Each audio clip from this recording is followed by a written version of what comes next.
Ibalik na si Janet Lim Napoles sa Fort Santo Domingo. Yan po ang utos ng korte matapos ibasura ang hiling ng kampo ni Napoles na manatili pa siya sa ospital ng Makati. Pero ang problema, ayon po sa mga doktor ng PNP, ay masyado raw mainit ngayon sa selda ni Napoles. Nakatutok si June Veneracion.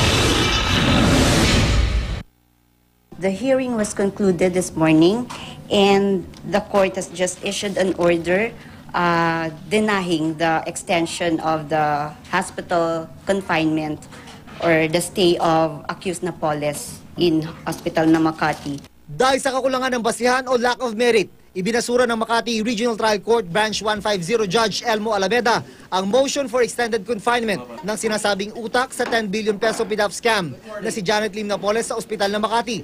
Ipinag-utos din ng korte sa PNP Region 4A.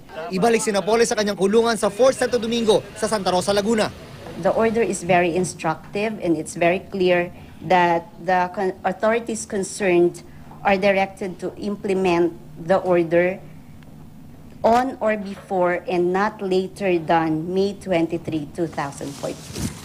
March 31 pa nasa ospital ng Makati si Napoles kung saan sumailalim siya sa operasyon. Tinanggal ang kanyang matris at mga ovaryo dahil may mga nakitang bukol.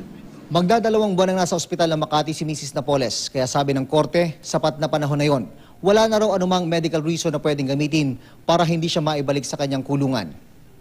Tumistigo kaninang umaga ang isang doktor ng PNP. Handa na raw silang tanggapin muli si Napoles sa Fort Santo Domingo. Yun nga lang daw, labis na mainit ngayon sa detention cell ni Napoles ayon sa PNP doctor. Suwestyon ni Judge Alameda, kung ganun daw, ay pagdali na lang siya ng maraming electric fan. Maghahain naman daw ng motion for reconsideration sa korte ang legal team ni Napoles. Humihirit pa sila na kailangan pa niyang manatili sa ospital dahil hindi pa raw nila tapos ang affidavit na pangsuporta sa listahan ng mga mambabatas na sabit daw sa pork barrel scam. We just cannot make a list and tell people that this one is involved, this person is involved without supports, without the specific participation of these people. That's why I was imploring the Honorable Court that we be allowed some more time just in order to finish the affidavit that will support the list that we have submitted. Pero sagot ni Judge Alameda, walang kinalaman ang kanyang korte sa usapin ng pork barrel scam.